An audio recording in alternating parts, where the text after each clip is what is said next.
여러분 안녕하십니까? 강명도TV 자유조선을 시작하겠습니다.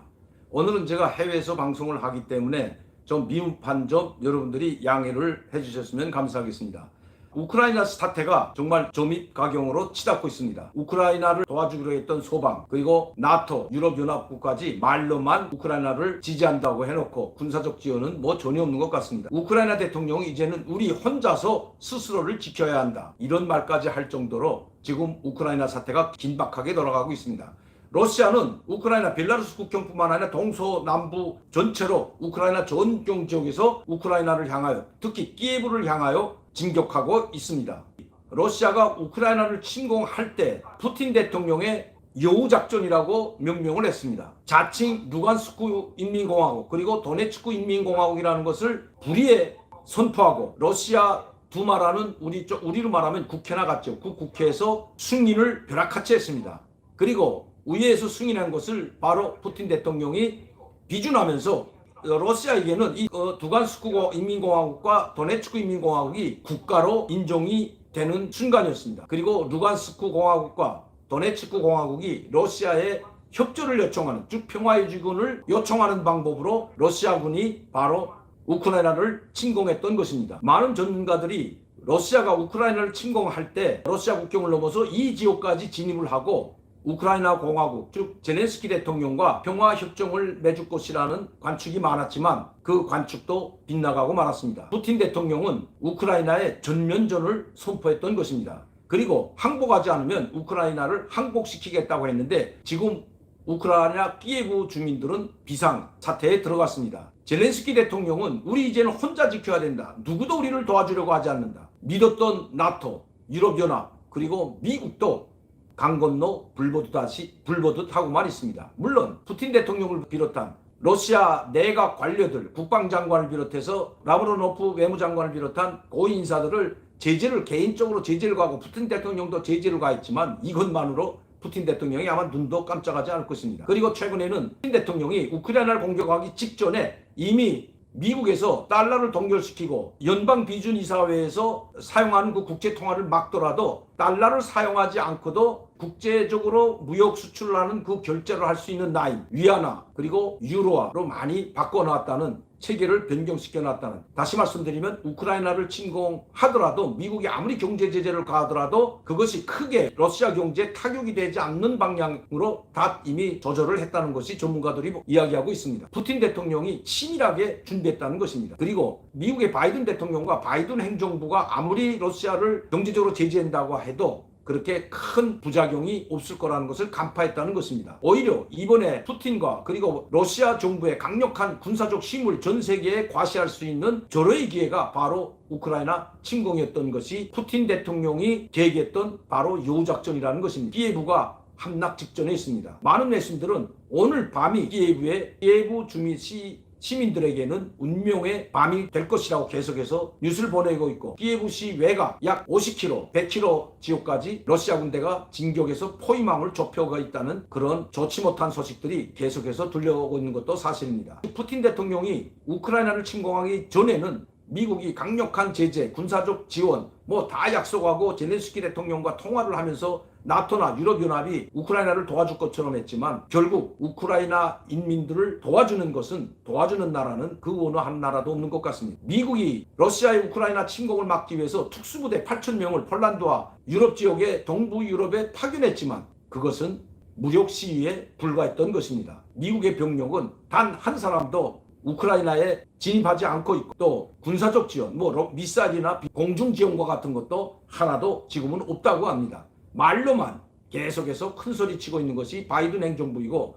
그리고 나토 회원국들입니다. 강력한 제재를 외치고 있지만 얼마나 효과적인지는 미지수이고 이제는 그야말로 절체 위기의 운명에 직면했다는 것이 외신의 보도입니다. 특히 젤렌스키 대통령은 주민들에게 18세에서 60세까지 모든 우크라이나 주민들이 해외로 탈출하고 해외로 나가는 것을 막고 전국에 비상동원령을 선포했다고 합니다. 그리고 얼마나 웃기는 일인지 키예브 시민들에게는 화염병을 넣어주고 1만 8천여 명의 자원 지원병들에게 우크라이나 정부가 소총을 지원해 준 것입니다. 지금이 1930년대도 아니고 40년대 2차 대전 때 소련과 히틀러가 싸우던 때도 아닌데 이제는 화염병을 가지고 중무장한 최고의 전력을 자랑하는 이 러시아군을 상대하게 됐습니다. 그러나 러시아도 우크라이나 인민들이 다치는 것은, 즉 우크라이나 국민들이 다치는 것을 바라지 않을 것입니다. 왜냐하면 그것은 우크라이나를 점령한 다음에 심각한 문제를 야기할 수 있기 때문입니다.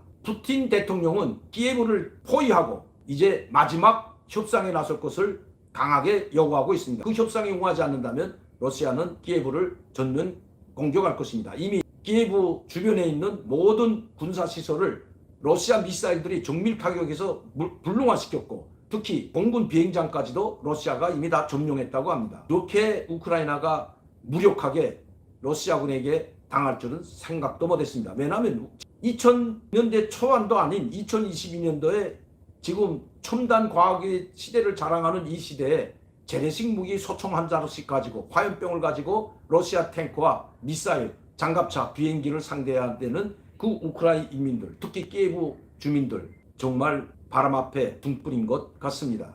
남의 일로 생각되지 않습니다. 한 사람의 지도자가 얼마나 중요한지 다시 한번 보여주는 계기입니다.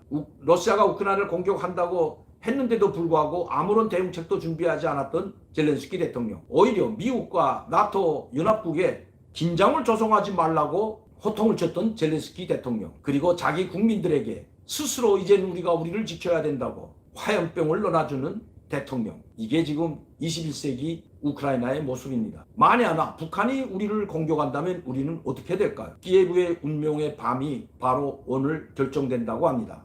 만에 하나 푸틴 대통령이 젤렌스키 대통령한테 제기한 하나는 탈나치와 젤렌스키 스스로가 대통령직에서 물러나고 우크라이나를 떠나라는 것입니다.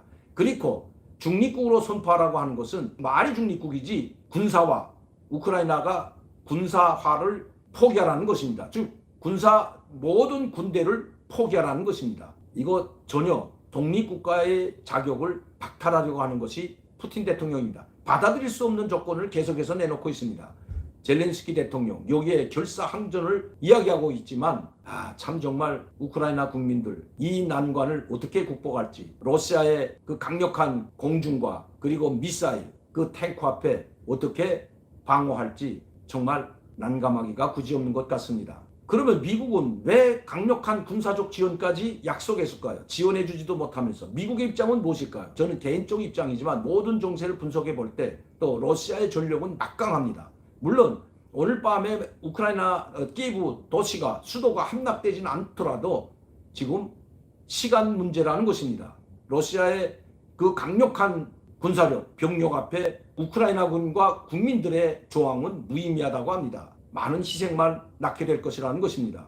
미국은 왜 그런 군사적으로 지원을 지금 해주지 않을까요? 시청자 여러분들도 아시다시피 지금 우크라이나가 러시아와 싸워서 이길 수 없는 상황인 것은 미국도 나토도 잘 알고 있습니다. 그러나 나토 군사력, 군사적 병력, 이 미사일이나 탱크나 그 군사력 지원뿐만 아니라 장비 지원뿐만 아니라 인원이 직접 투하하게 된다면 이것은 우크라이나와 러시아와의 전쟁이 아니라 바로 나토와 러시아와의 전쟁이 될 것이고, 또 미국 병력이 직접 투하가 된다면 이것은 러시아와 미국과의 전쟁이 될 것입니다.